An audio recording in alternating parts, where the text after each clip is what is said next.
Call a meeting to order, please. Jeff, you want to call a roll, please? Colin McCarty's in the attendees. Oh, good. Okay. So Richard Martin. Present. Jim Shelton. Here. Lisa Abbott. Here. And then Colin McCarty. Yes. Hello. Here. Okay, so we have a quorum now. We'll have one when I leave, so we're good to go. And we'll have one when you leave because we'll still have three. Okay, so if Iris shows up, great. If not, we still got a quorum. Okay, so we can follow our agenda. Dr. Sanders, I think you are first up on the agenda. All right, well, very good. We've been looking forward to this presentation. We've made a lot of progress this year, a lot of great things happening. What I normally do when we make these presentations is I talk too much, and then I don't leave Jamie enough time to really dive into all of it. So I'm going to discipline myself tonight and be short in my comments so we can give Jamie all the time she needs. And then if there are questions at the end, I would be glad to answer them. Before I forget, I want to offer all of you an invitation to come over and take a tour of some of our facilities that Jamie's going to talk about in her presentation. But I wanted to extend that invitation to you that you will, at a time of your convenience, that you could come over to the school corporation and I could show you some of our really cool facilities that are related to our Ready Schools initiative. I know you would be impressed, so I want to be able to show that to you. But I'm going to turn things over to Jamie, and she has some slides to share with you. Good afternoon, everyone. Thank you for letting us join you. I hope one of these days we're doing so in person again, but we appreciate always the chance to share with you all and update you on what we're doing nonetheless. So I'm going to go ahead and share my screen if that's okay with you.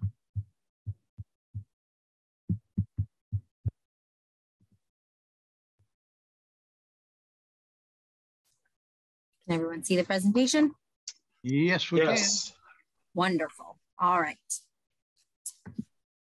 So this is for anyone that's watching or listening that's new. This is just a 30-second, or well, 30-second, hopefully, but 30,000-foot view of where we've been in our partnership in the implementation of your support as the Redevelopment Commission. So obviously that has evolved over time, and this is just hopefully a nice visual of the timeline and some of the biggest accomplishments that we've been able to claim over the last, 6 years now, almost, of implementation. So from the initial foundation of our STEAM initiative and PBL training across our district to being able to then celebrate having 2 STEM certified schools with the Indiana Department of Education at our primary and our intermediate, which now we're awaiting news, hopefully this spring, of the same certification at our junior high now, implementing project-based learning then in all of our classrooms, K-12 and Project Lead the Way curriculum, which is a STEM-based curriculum that follows a similar project-based model.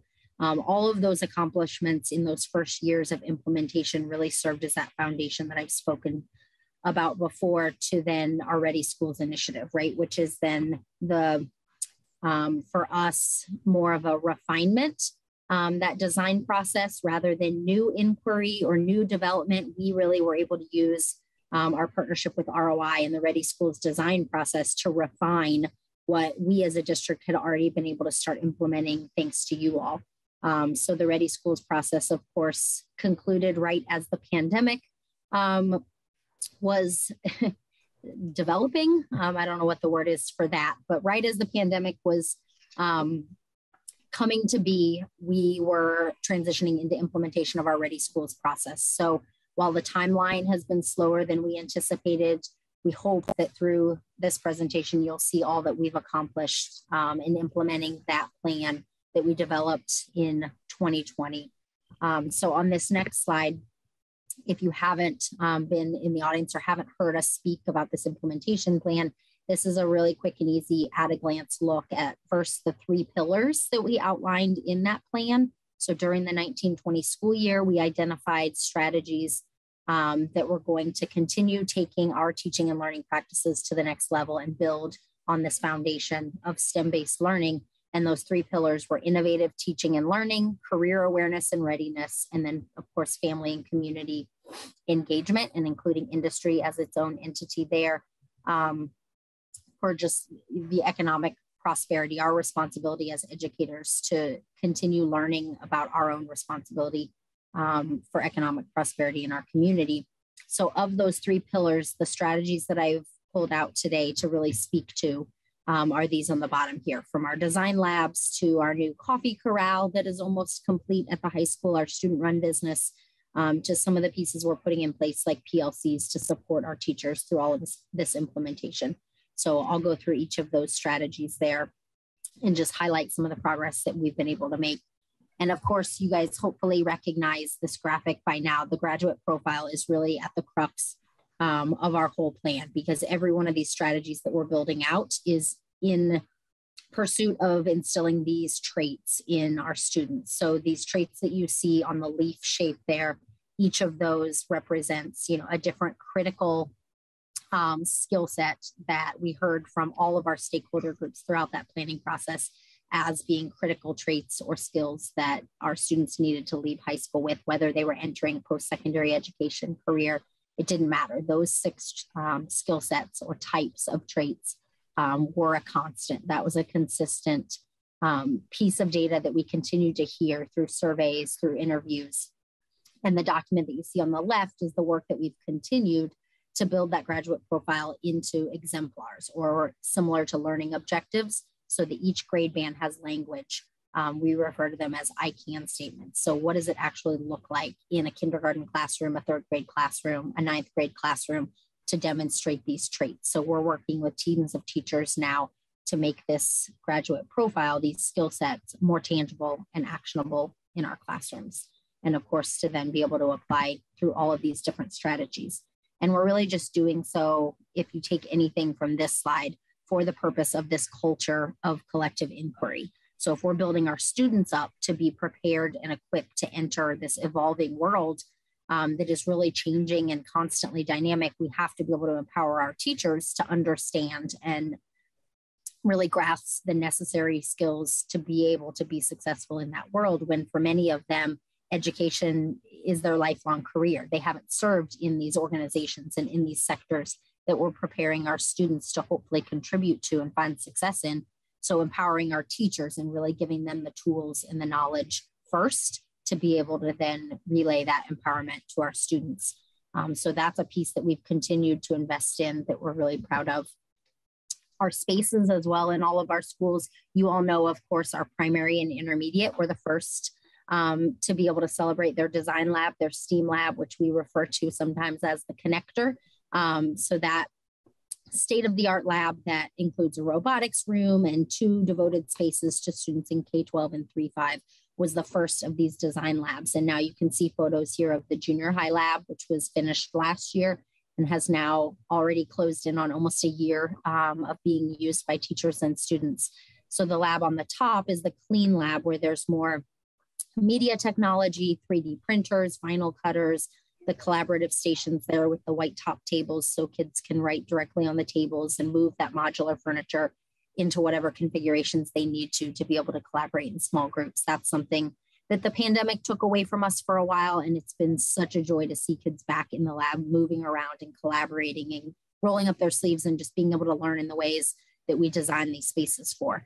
And of course, the photo on the bottom is what we like to call the messy lab, where more of the fabrication equipment is. So when those designs that are created in the first lab, digital designs, are complete, they hopefully then come to fruition in that bottom lab, where we have a CNC router, laser cutters, hand tools, power tools, all of the tangible materials that kids can use to create their prototypes in 3D and really refine those designs. And of course, each of those labs are designed in an age appropriate way with a building scale of skill and tools to meet kids in each of those grade bands. So this is a brand new look at the ILC just this week. We are just in the final stages of finishing the Innovative Learning Center. So in this new space at the high school, there are 4 different devoted rooms for really unique purposes from one another, but hopefully together are creating this collective sense of readiness and just preparing our students for all of the things that I'm describing. So there's a presentation room, the most flexible of the 4 rooms that really truly can be used for nearly any purpose. There'll be a stage area there in the back with monitors where students can present, partners can present, collaborative, that same modular furniture for collaborative work in small groups. The second space, the media production studio, that room you can see 2 smaller rooms adjacent in the back, an audio and a video recording room, and then any of that post-production editing and splicing and creating will happen out there in the larger classroom space that you can see. The third room, the design lab, is where we'll have our 3D printers. These 2 bottom rooms here will hopefully mirror and build upon the 2 labs just like them at the junior high. So then at the high school, we have additional 3D printers, additional laser cutters, both a hobby level and more of an industry level laser cutter, CNC router, power tools, a lot of those same tools. This will also house our robotics team. That blue large structure that you see in the picture still will move into an adjacent closet and store all of our raw materials from plywood to plexiglass, all of that. And then there's a little office there adjacent as well with a wide format printer, additional storage. And just as I mentioned at the junior high, the fabrication lab then will be where the kids can really bring those designs to fruition in real life using all of the tangible tools and tools that hopefully not only equip them with some industry level skills and technical knowledge, but also just the mindsets, right? All of those same traits of being able to be adaptable and flexible and continue to iterate and work through problems. We're just so excited for all of the experiences that are going to take place there in that ILC. And then media production opposite our labs at the junior high, their media production class is in a devoted classroom. And you can see a similar structure. We have a large classroom space with then smaller recording rooms.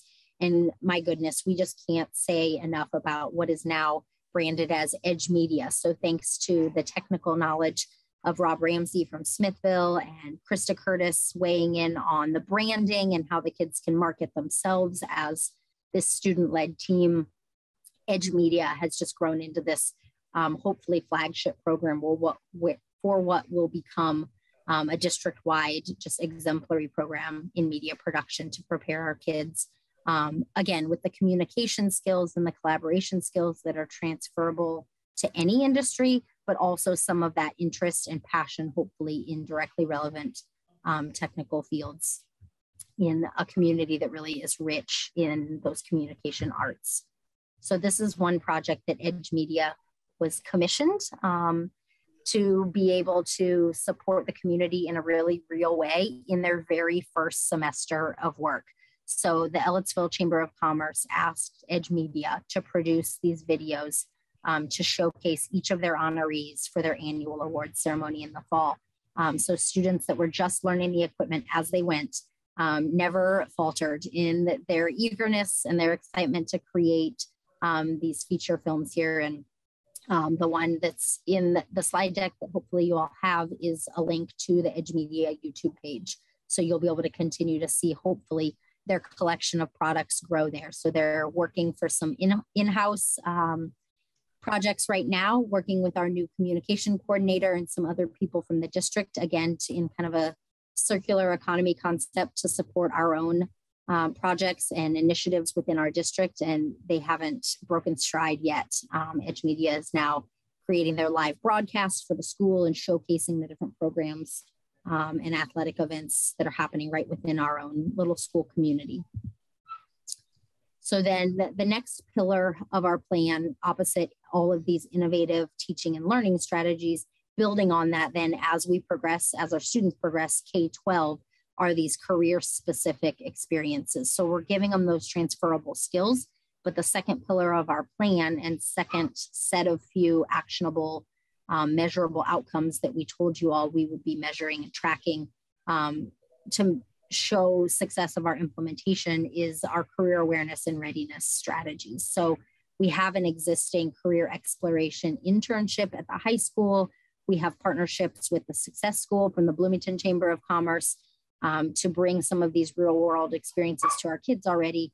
But what this plan is doing is really connecting each of those experiences into a truly intentional K-12 plan to prepare our kids for the careers and the industries that are the most prevalent and most in demand right here in our region in the Indiana uplands. So that continuation just is creating alignment so that our kids know what to expect from year to year, their experiences and pathways that they're starting to learn about so that they're not trying to make uninformed decisions at any grade level about what career or what pathway they maybe want to pursue. So these are two particular students that I just wanted to showcase from Houston on the left in a longstanding internship with Crane, who was able to so articulately express at the end of this internship his career ambitions. He's kind of a goofy kid by personality, and his peers don't take him very seriously. And then here he is standing in a suit and tie explaining what he wants to do next year, after graduation. And Mia on the left was a student that lost her placement because of COVID. She wasn't able to continue going where she was for her trades-based internship.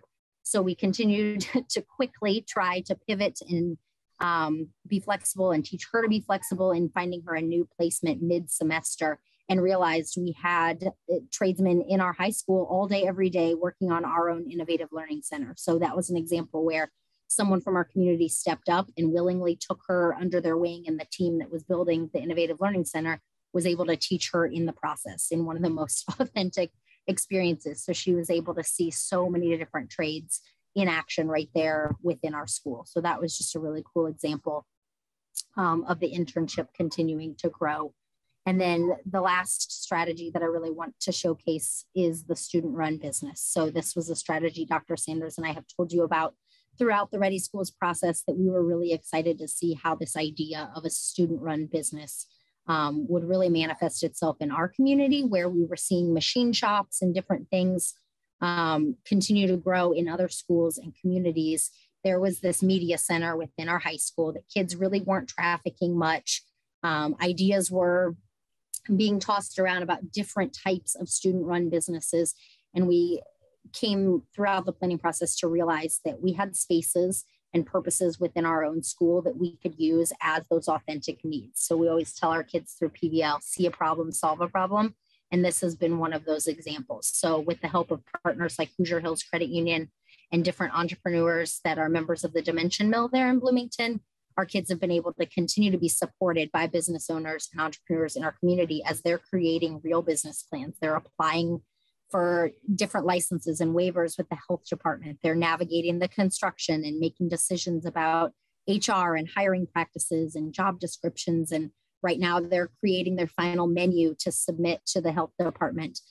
They have to be nutrition compliant because we're within a school setting. And so just today I was dropping off ingredients that our nutrition classes are using to manage and manipulate caloric content in different recipes so that they can perfect a menu of items that they're going to be able to sell within our school to hopefully first our stakeholders within the building, and then eventually through an app that they're developing, also have a way to sell to community members outside our school walls. So that business is just getting started now after a long construction process and some supply chain delays. So we're so excited to get that up and going. And some of our seniors that have been involved were pushing hard to try to get the coffee shop going before they leave us. And then this is just one last example of the collaboration that's happening in just the ecosystem around us. So working with ROI on their upskill pilot, and then also being awarded funding from Work and Learn and the Indiana Chamber of Commerce. This EARN grant is essentially creating opportunities at the high school level that already exist for college upperclassmen. Forgive the dog in the back if you can hear her right now.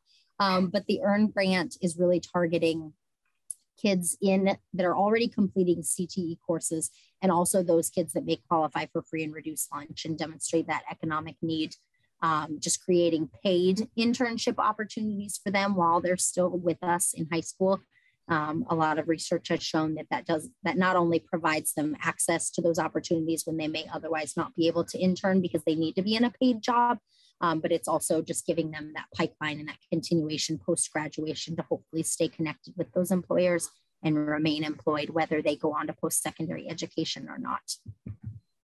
And the last couple of slides I'm not even going to speak to, but they're there for you all, just to see a couple examples of a SWOT analysis that we were doing through a partnership with the state specific to project-based learning and community partners. So some of the strengths and weaknesses and opportunities that we've identified. And then just one example of what came of that.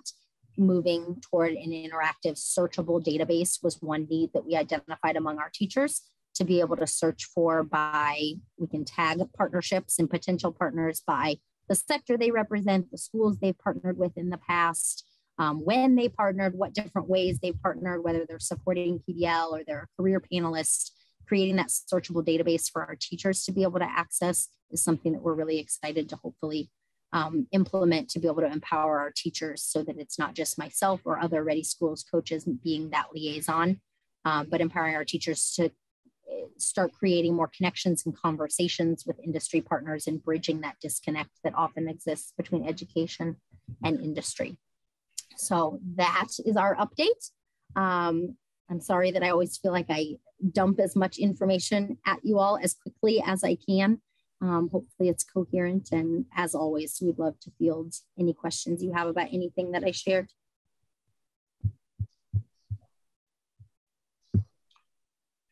Thank you, Jamie. Dr. Sanders, you had some more to say. Yes. So what I would like to do is when we come back for maybe 6 months or so, give a little bit more specific report on how we're doing on our goals that we shared with you, and also give you an update of our spending and our budget, and more of a financial report to you. So that'll come at our second presentation this year. But as you could tell, there are, and I just get really excited about this. When I think about, as far as when I became superintendent, I started sharing with you at these meetings. When I think about that first presentation that I had the opportunity to be a part of, and all that we're accomplishing right now, I feel like we're really maximizing the financial dollars that you provide in support of us. The RDC is definitely an excellent partner, and we enjoy that partnership. There's a lot that we're accomplishing for kids because of our partnership with all of you. And I don't want to forget, I want to introduce John Kurz, one of our Ready School coaches, and he's on the line this afternoon. So thank you, John, for all that you do. But are there any other questions that you have about what we're doing at RBB? Well, I don't have a question, but I have a comment. This is so impressive. I'm really impressed at the partnerships you've been able to work with industry. I mean, we have Cullen McCarty here from Smithville. He could tell us about working with you, but you blow my socks off with what you guys have been able to get done. And I really look forward to coming out there and seeing. Yes, and I'm serious about that. Just send me an email, and we'll schedule time that works for you. Now, you might want to wait a few weeks until we get our equipment. No, come anytime. But our equipment and our furniture that's coming for the ILC, we have experienced in a lot of our projects this year delays of materials, and it's really odd what is delayed and what we could get right away. But we're persevering through that, and I had the pleasure going up to the junior high before Christmas and actually got to sit down with some students who explained to me how they identified a problem that they wanted to solve, how they collaborated with one another and did trial and error and worked to, in the end, to create a product. And then I had the opportunity to talk to those students when they were in the design labs and actually working together and creating that product. And I love how at the junior high, our Ready Schools coach that we have at the junior high, how she collaborates with the classroom teachers. So it's not like the teachers are sending the students down to the design labs. The Ready Schools coach, she collaborates with the classroom teacher on a project and they work on it together. And Jamie's going to do kind of a great initiative at the high school. I can't wait for all that to be in place. And the bottom line is we're really making a difference in the lives of kids. And this week I had a chance to talk to a business class and who are involved in the Coffee Corral.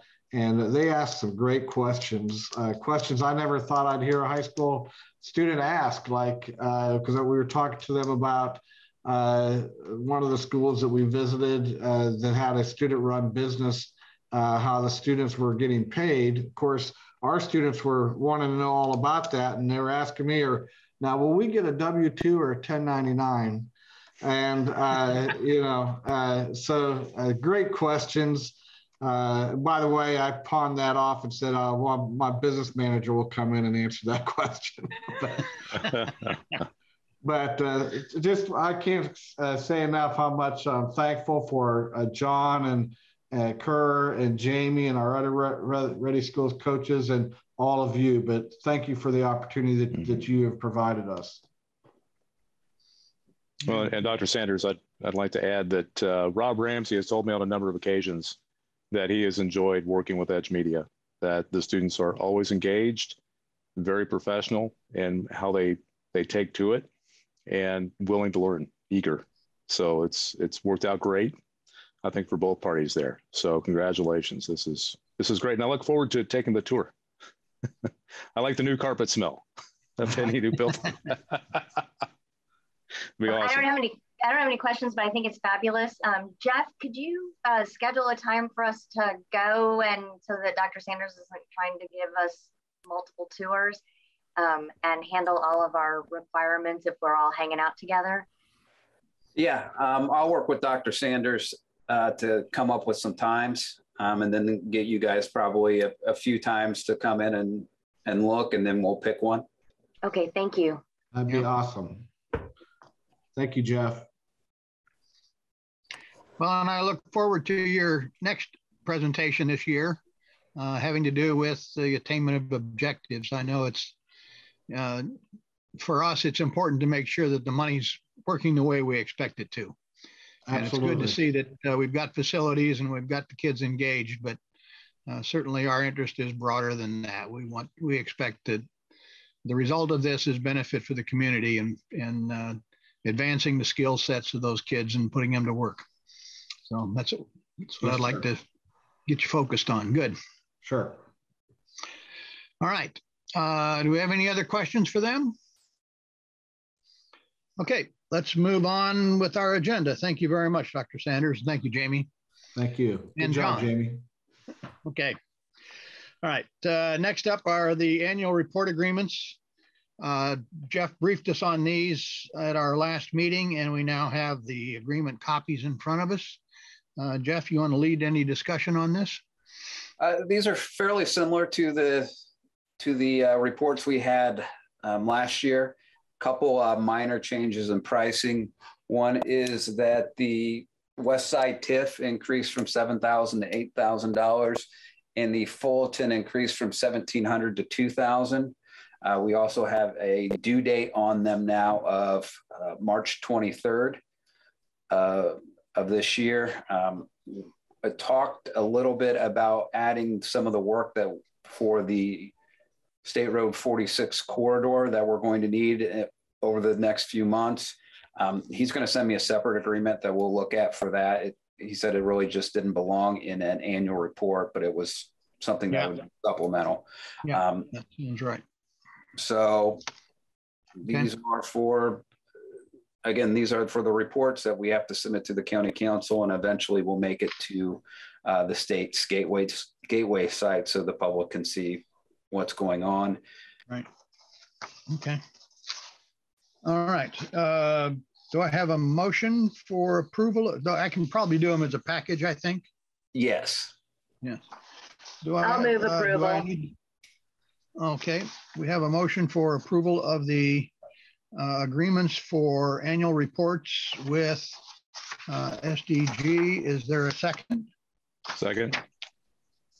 Okay. We have a motion and a second for approval of the agreements for annual reports with FSG. Jeff, would you call the roll? Commissioner Martin. Yes. Commissioner Kiesling. You're muted. I thought I had done it. Thank you. Sorry. Yes. Commissioner Shelton.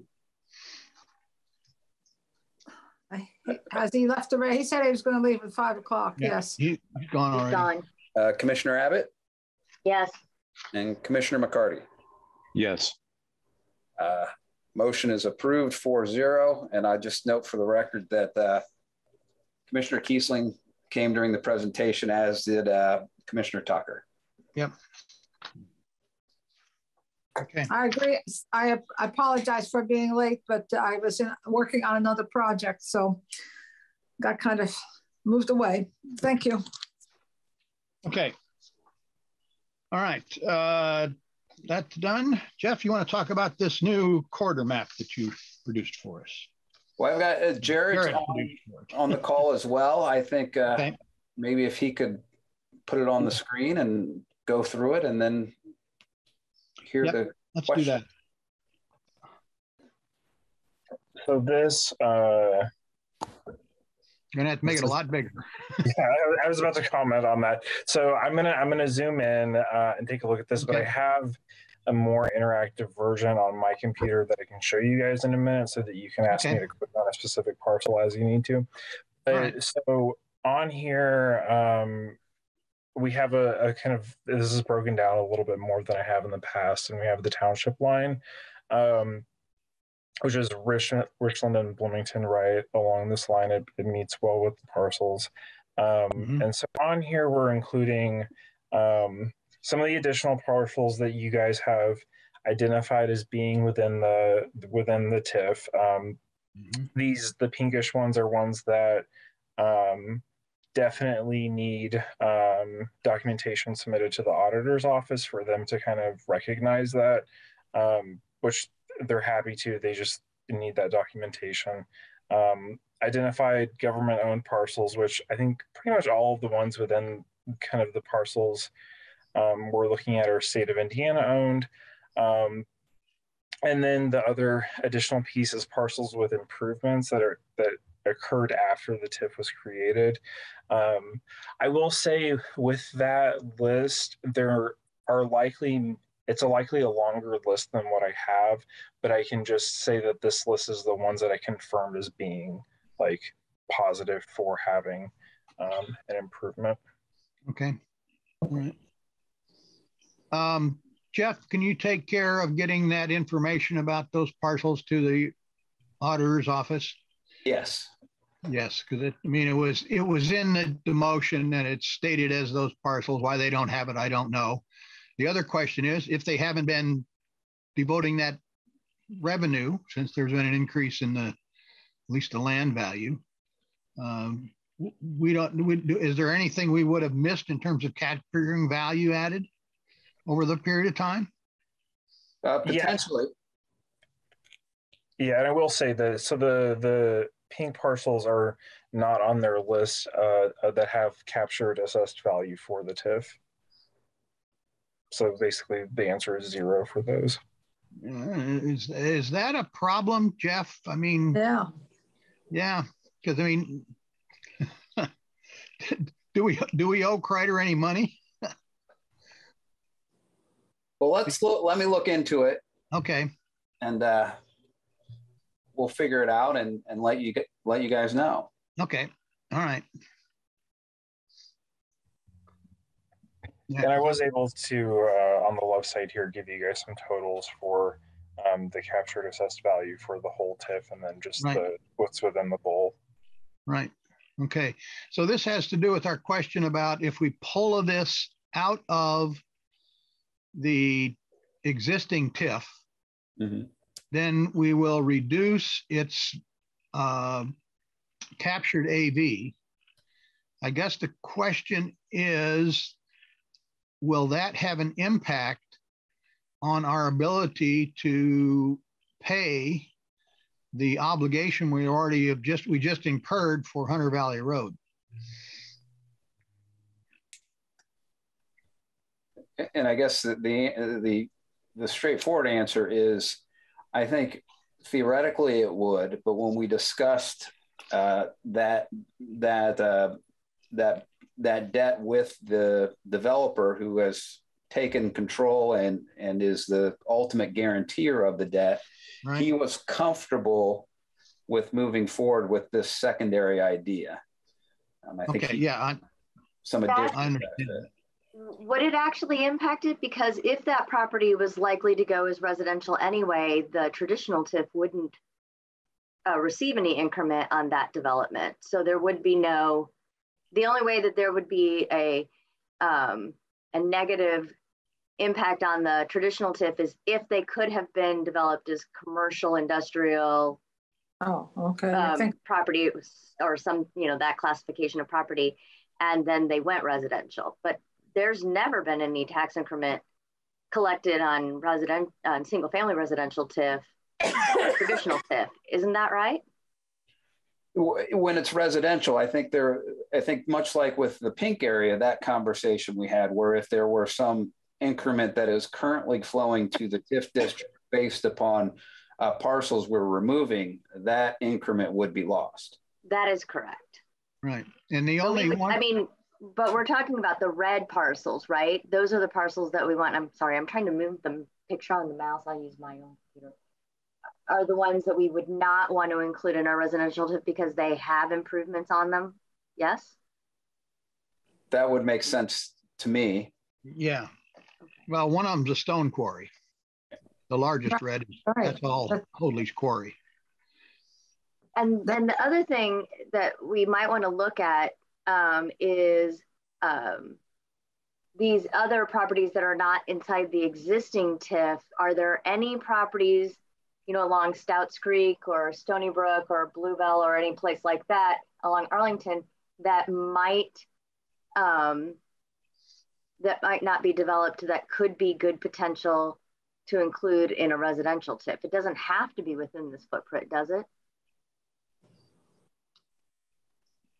Not that I'm aware of. Yeah, I don't think we have any restriction of that kind. However, most of those that can be developed, I think they are at this point.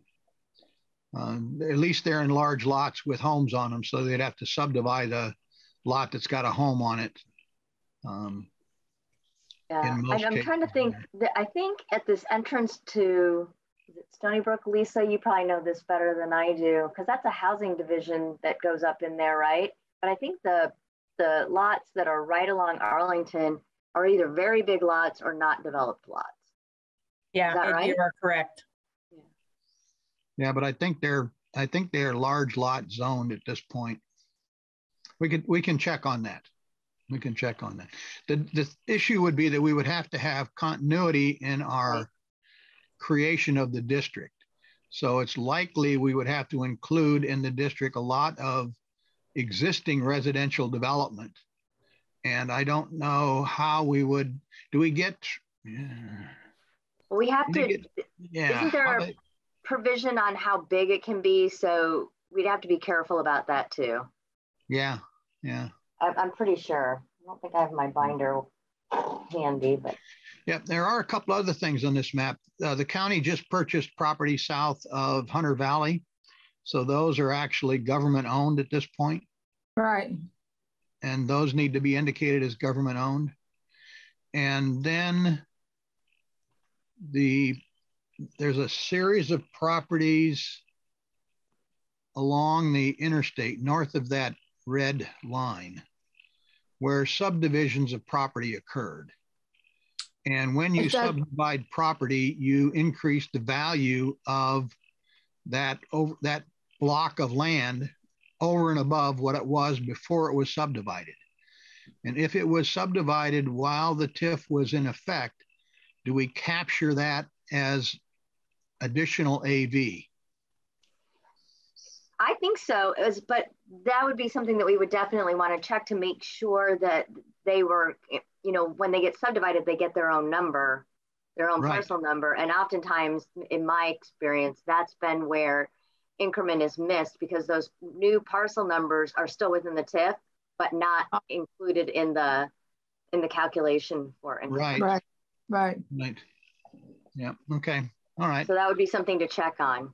Right. So we got a little more work to do here.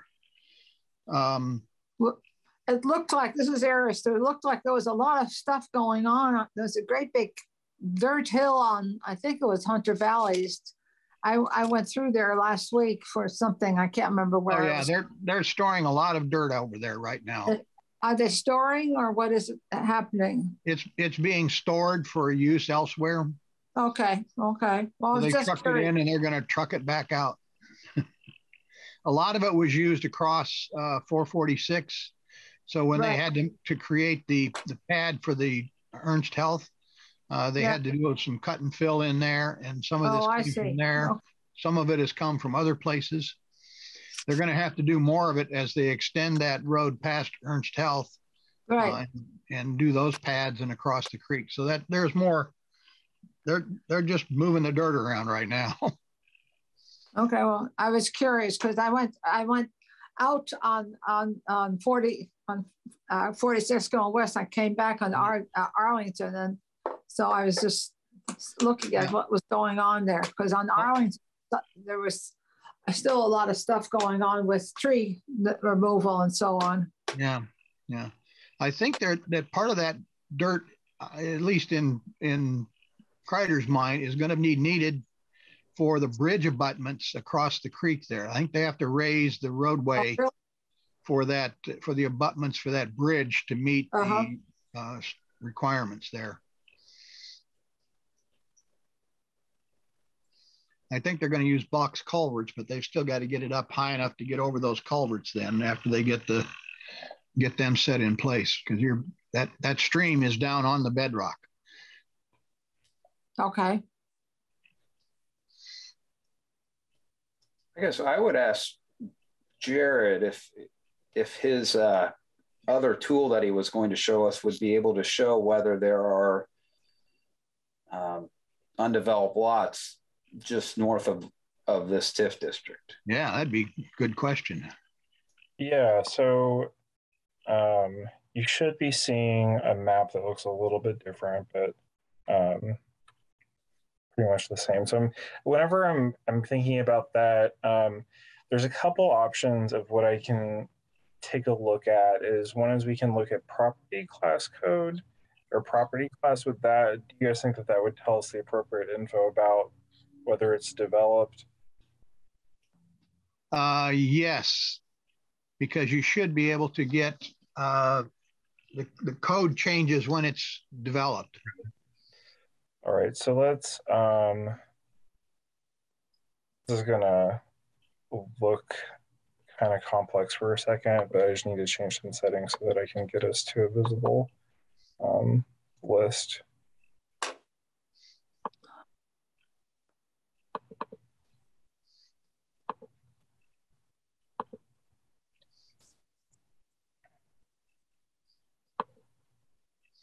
I can tell you there's some land available. Right. Just by looking at that.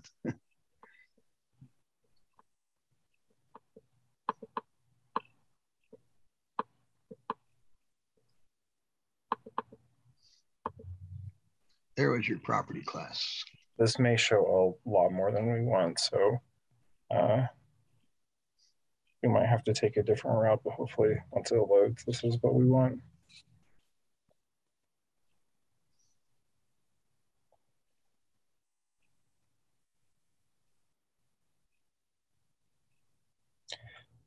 Yeah.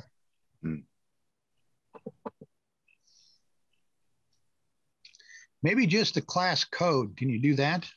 Yeah, I can.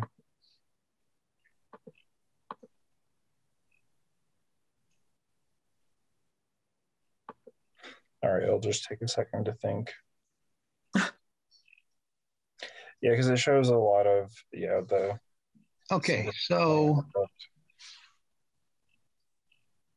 trying to remember what, so the 511s, the 510s, the 686s, I think those actually have houses on them. That's quite a few. Yeah, but they've got a big 512 in there. And Yeah, you've got that big 511, which could be subdivided, perhaps. And you've got a 419 is some kind of other, it's a business class, I think. 419 is commercial other housing. Yeah, yeah. That's a small lot, it looks like. Well, relatively speaking. Well, there might be an opportunity in that area. Not much though. Mm-mm. Not much. How about if you go farther northwest?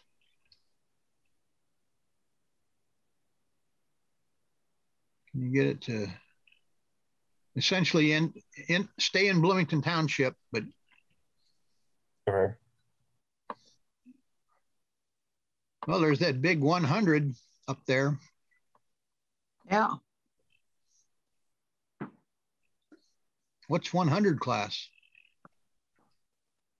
Is that a forest reserve type thing, a situation, or? 100 is agricultural vacant land. Right. Ah, right. Okay. Well, that's certainly developable land. It may be the terrain, it could be just forested too. It would all be the same. That's what I was thinking, that maybe its terrain may not be very conducive. But, it's a big spot. It's a big spot. A lot of land, yeah. Okay, well, that's something to think about. Mm-hmm.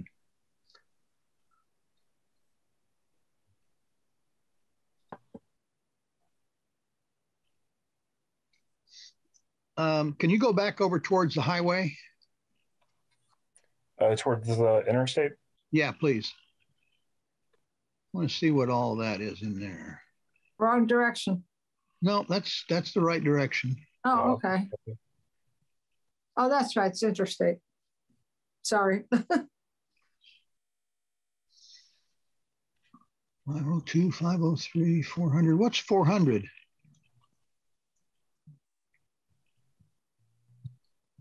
That would be commercial vacant land. Commercial vacant land. So that's commercially developable. What number was that? 400. Okay, that's what I thought you said. That'd be kind of hard to squeeze in, but there's a couple of places looks like you could get something in. No, but if we included that in the right, even in the residential TIF, we could gain AV from it as it develops. That'd be good. That'd be good. Yeah.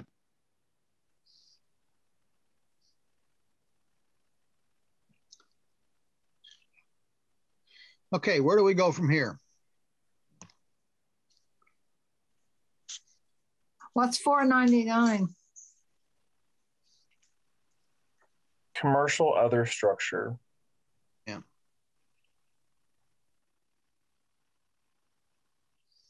Well, I guess we need to make kind of a, I think we need to get the few questions that were asked today answered. But I think the next step is to, kind of finalize the area we're talking about put together, the state will, if you put together an application of sorts, kind of make a predetermination that this would be acceptable for a residential TIF. So I think we'd want to go through that process.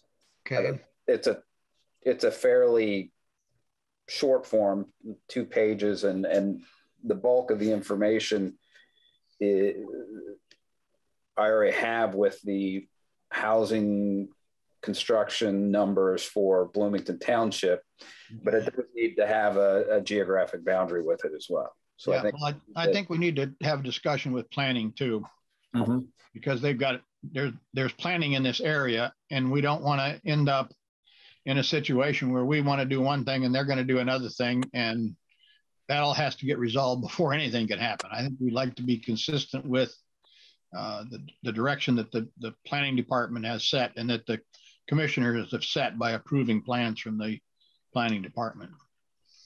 So does that mean we need to talk to the commissioners again? After we get a map put together to apply? Oh, yes, so I think we would, but I don't think we need to talk with them before we put the map together. I think we need to talk with planning. Right. And see if we can find an area here that'll work.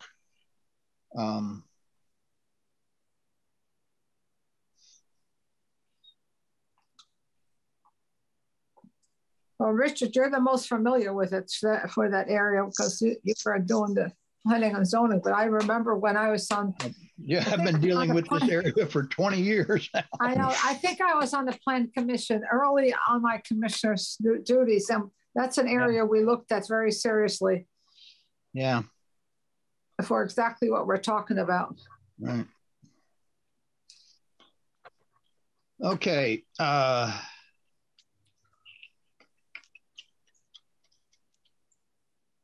I could set up a meeting with planning and then let the redevelopment commissioners know when it is. We just need we would either need to notice it if a quorum was going to attend, or we could, whoever could make it could show up. Right, right.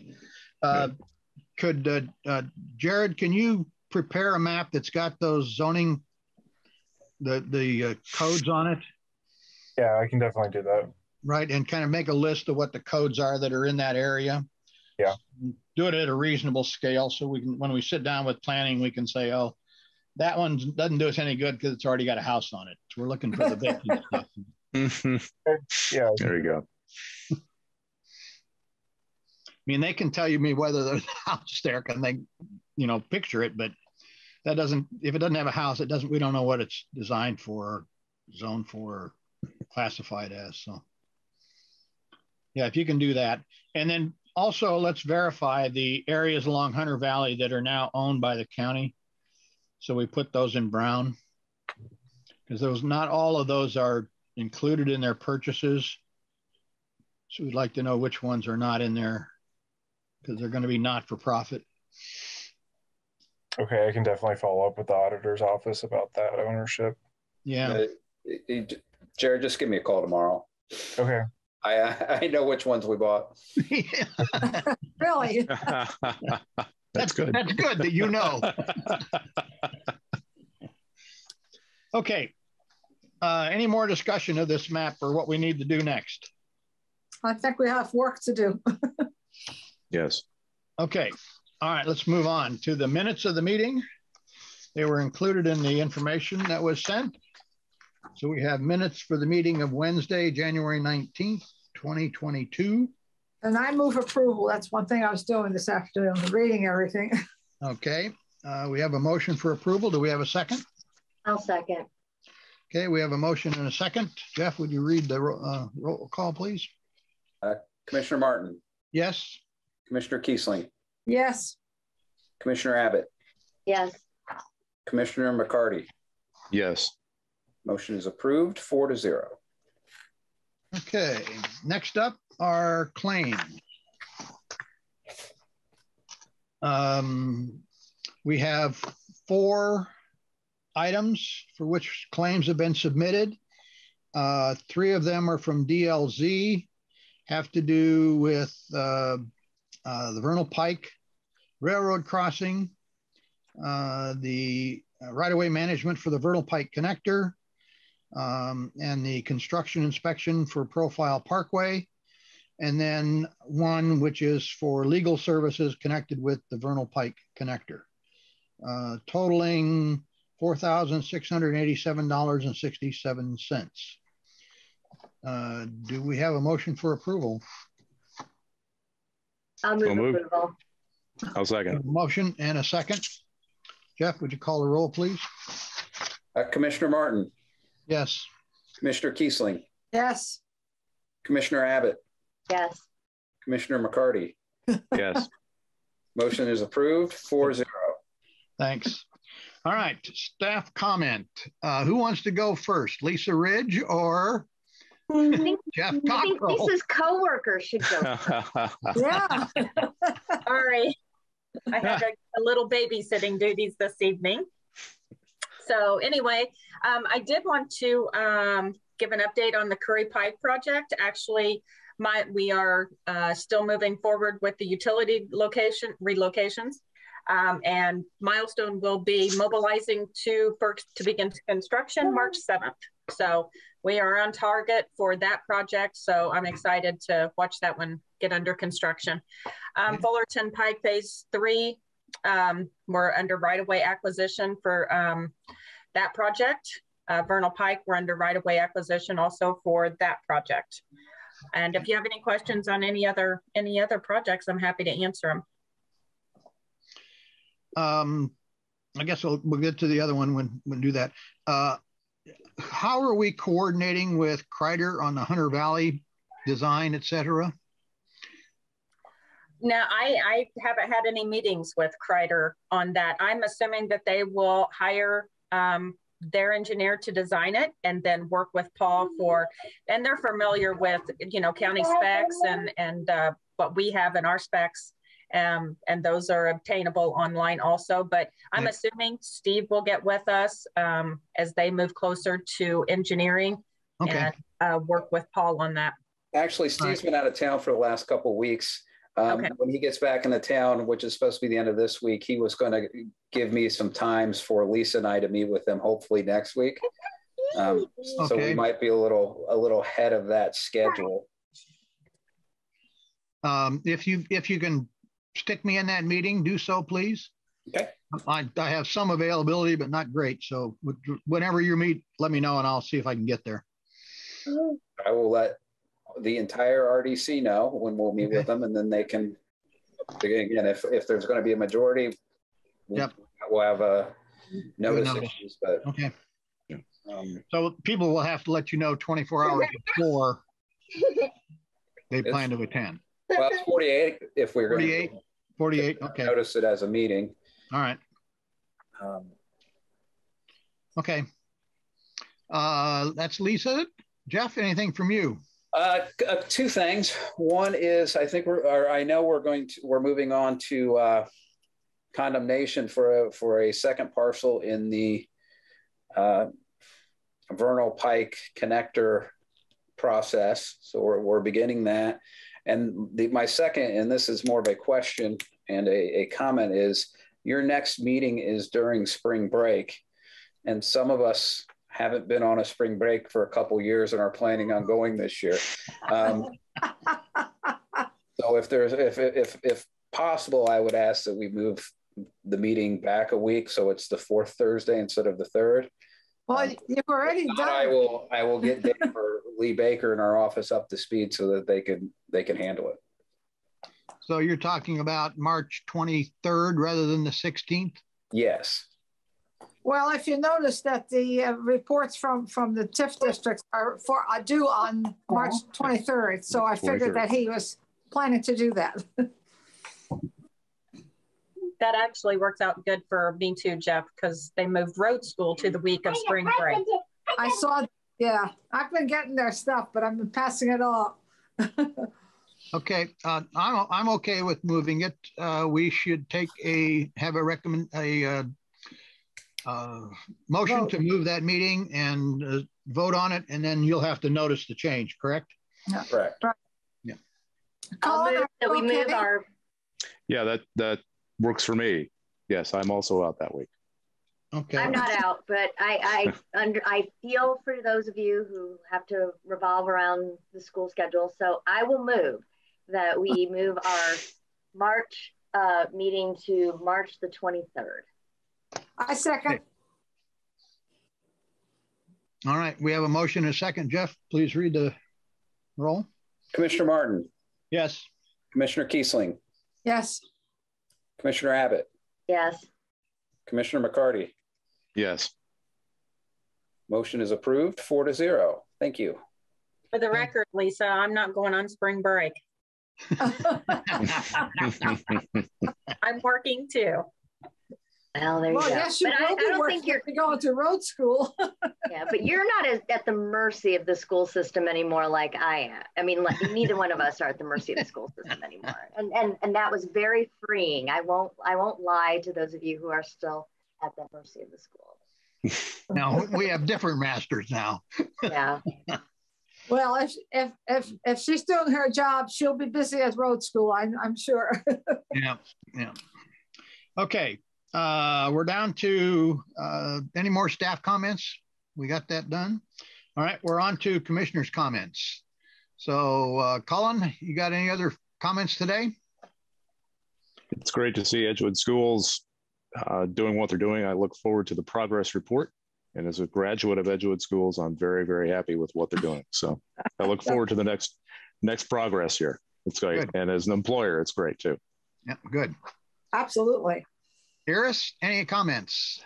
No, I just apologize for being late. And I was going to suggest that we should ask for public comment. I don't know if there are any public there to comment or not, but. I will get there.